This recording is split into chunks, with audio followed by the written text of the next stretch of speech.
Hey guys, it's Alex from 7th Hour Films, and today I'm going to be reviewing Season 1 of The Orville.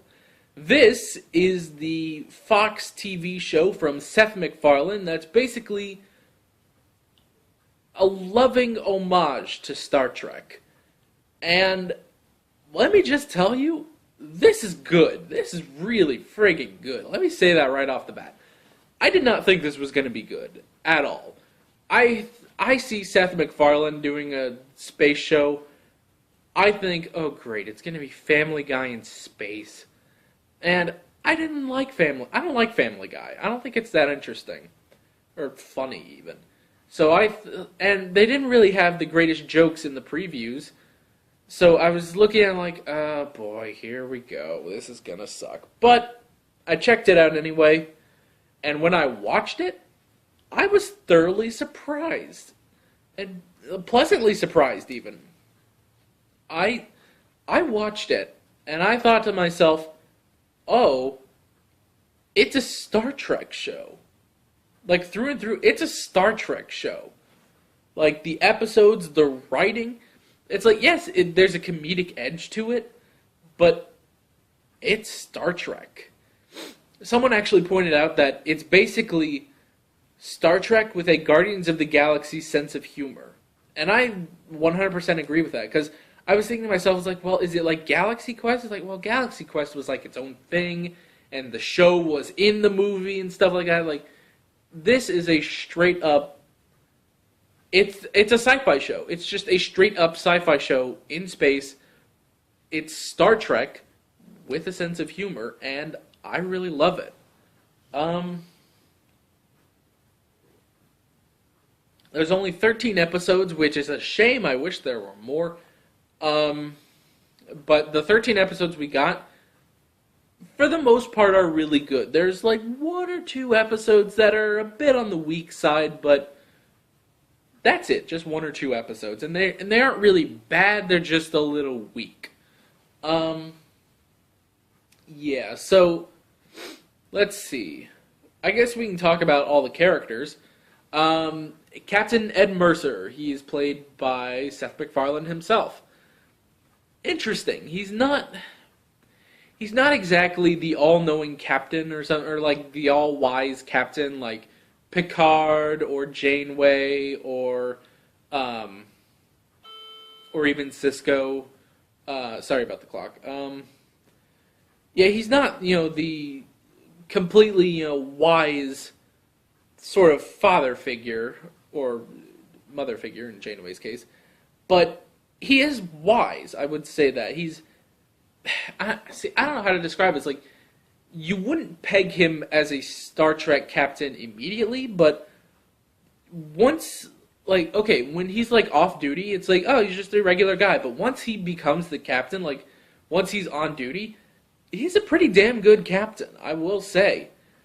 Like, with everything he does, it's like, it's not like, oh, some average Joe, he's in charge of a thing or anything. It's like, he's just a normal family guy, and he's in charge of this spaceship. It's like, no, when he puts on the uniform, he's a captain. Now, the guy is still in there, but he is a captain, which is really good.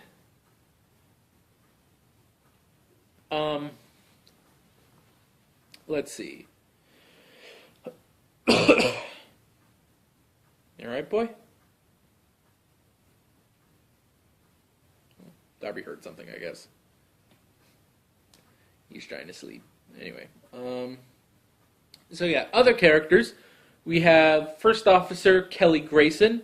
She's pretty good. I can't really say like she's like the heart of the team, but kinda, I suppose.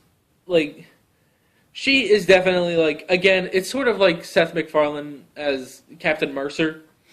It's like, you can tell she's just, the average, every person, but when she becomes the commander, she is the commander. She only makes a couple missteps here and there as the commander, some other things notwithstanding. So yeah, really good there. Let's see. Lieutenant Malloy, Yeah, Malloy. Um, Malloy is interesting. You know, he's not. I can't really say he's the comic relief, but he's definitely the one who makes the most jokes. I would say, even more than Seth MacFarlane. But so it's like technically he's the comedy relief, but they're all very funny. So it's a bit hard to describe him. With him, he it's like he takes his job seriously, but again, he's the comic relief. He's spewing one-liners and stuff, but it works. He's really good too. A lot of heart to the character. Lieutenant Lamar, he doesn't really get a lot until later in the season. Like, there's an episode where they go to a planet and he completely like screws something up, and he like goes on trial. He's like a public enemy on this planet and stuff. And that was a really interesting episode. That's the one with the planet that votes on everything. It's like a complete and utter democracy.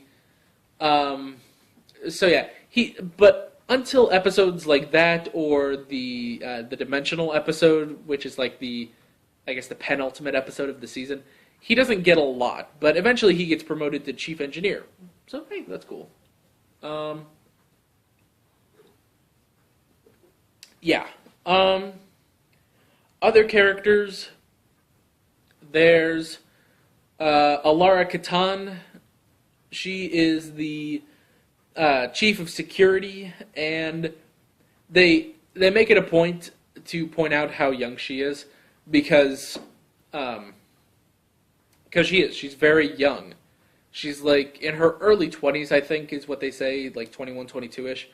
And you look at her, she's kind of small, I guess. Well, small in stature compared to everyone else. But she comes from a planet where the gravity is like 10 times stronger than Earth's gravity. So because of that, her people are incredibly strong. So that's why she's chief of security, basically. So yeah, she's a lot of fun. She gets a couple episodes to herself. And yeah, she's a lot of fun, really cute. I know that has nothing to do with anything, but I say things. Anyway, who else is there? There's Bortus. Bortus is probably my least favorite character, because okay, they give him a really great episode. Like the third episode is really great, but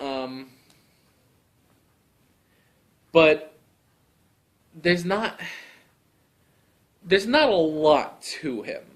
There's like he's kind of stuck in that.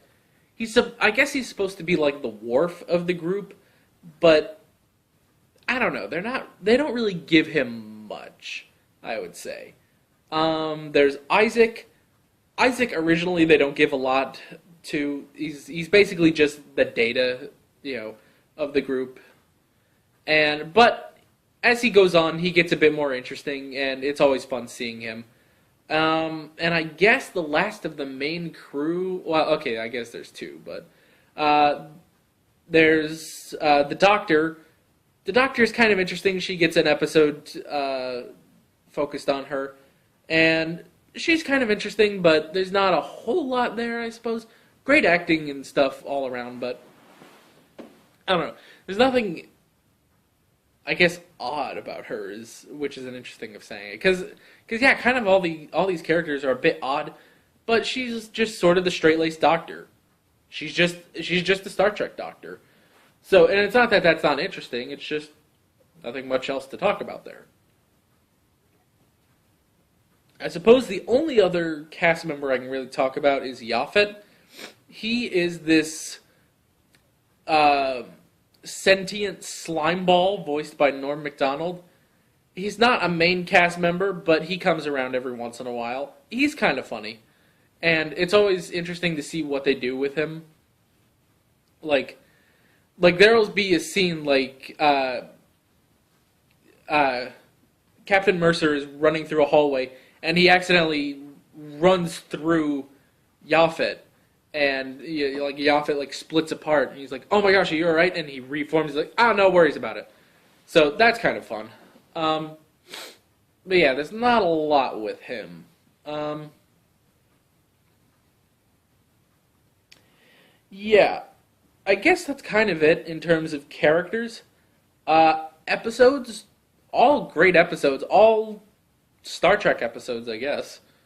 Um, yeah, it's just all around really good. If you haven't seen it, I would highly recommend it, especially if you're a Star Trek fan, which is weird to say, but yeah, if you're a Star Trek fan, check it out. And okay, let me put it to you this way.